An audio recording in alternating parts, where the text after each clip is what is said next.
नमस्कार मंडळी, S S फूडकट्टा या चॅनलमध्ये तुमचं स्वागत आहे. आज आपण मस्तपैकी वेगळ्या प्रकारचे पालक भजी तयार करणार आहोत. मस्तपैकी असे स्टफिंगवाले पालक भजी आहेत.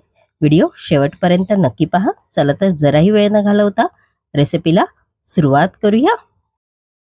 सर्वप्रथम आपण आता एक स्टफिंग तयार करून घ्यायचं आहे. इकडे 3 उकडलेले बटाटे घेतलेले आहेत. आपण आता हे बटाटे आहेत ते असे किसून घ्यायचे आहेत. बघू शकता तुम्ही बटाटे किसून झालेले आहेत. बटाटे शक्यतो किसूनच घ्या. त्यानंतर इकडे मी चीज घेतलेला आहे. चीज सुद्धा असं किसूनच घ्यायचं आहे. चीज नाही वापरलं तरी चालेल. त्यानंतर याच्यामध्ये अर्धा चमचा चिली फ्लेक्स आहे ते घालायचं आहे. त्यानंतर अर्धा चमचा ऑर्गॅनो आहे ते घालायचं आहे. अर्धा चमचा याच्यामध्ये आपण आता चाट मसाला आहे तो घालणार आहोत.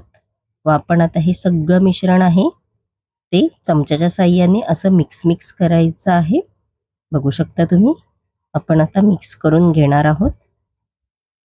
बघू शकता आपलं मिक्स करून झालेलं आहे आणि आपलं स्टफिंग पण तयार आहे. त्यानंतर इकडे मी बघू शकता तुम्ही पालकाची पानं घेतलेली आहेत. नुसती पानंच घ्यायची आहेत आपल्याला. इकडे पानं मस्तपैकी अशी मी स्वच्छ धुवून पुसून घेतलेली आहेत. आपण आता हे पालकाचं पान आहे ते असं ठेवायचं आहे आणि जे आपण स्टफिंग तयार केलेलं आहे ते असं स्प्रेड करायचं आहे पानावरती. बघू शकता असं करून घ्यायचं आहे.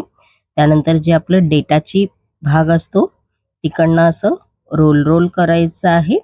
बघू शकता एकदम इझी आहे करण्यासाठी. असं करून घ्यायचं आहे. बाकीचे सुद्धा मी असेच करून घेतलेले आहेत. बघू शकता तुम्ही. आपण आता एक बेसन बॅटर आहे ते तयार करणार आहोत. इकडे मी बाउल घेतलेला आहे. आपण आता याच्यामध्ये 1 कप बेसन पीठ आहे ते घालायचं आहे. त्यानंतर याच्यामध्ये चवीनुसार मीठ आहे ते घालायचं आहे व थोडंसं पाणी घालून आपण आता हे मिश्रण आहे ते मिक्स करून घ्यायचं आहे. चमच्याच्या साहाय्याने असं मिक्स करायचं आहे. बघू शकता आपलं बेसनचं बॅटर आहे ते तयार झालेलं आहे. असं झालं पाहिजे. बघू शकता तुम्ही. आपण आता मस्तपैकी असे पालक स्टफिंग भजी आहेत ते तयार करणार आहोत. तेल गरम करायला कढईमध्ये मी आधीच ठेवलं होतं. आपण आता जे पालक स्टफिंग करून घेतले होते ते या बेसनाच्या बॅटरमध्ये असे घोळवून घ्यायचे आहेत व आपण आता हे तेलामध्ये सोडायचे आहेत. गॅसची फ्लेम इकडे हाय टू मीडियम, मीडियम टू हाय ठेवायची आहे. मस्तपैकी असा कलर आला पाहिजे भजीला.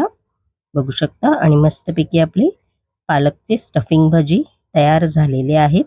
तुम्ही हे मस्तपैकी टॅमॅटो केचप, पुदिन्याची चटणी याच्याबरोबर पण खाऊ शकता किंवा असेच पण. आणि माझी रेसिपी कशी वाटली कमेंटमेंट बॉक्समध्ये नक्की सांगा. आणि अशाच नवनवीन युनिक रेसिपी जर तुम्हाला माझ्या चॅनलवरती पाहायच्या असतील आणि तुम्ही जर माझ्या चॅनलवरती नवीन असाल तर नक्की एस एस फूडकट्टा या चॅनलला लाईक, शेअर अँड सबस्क्राईबर करायला विसरू नका. धन्यवाद.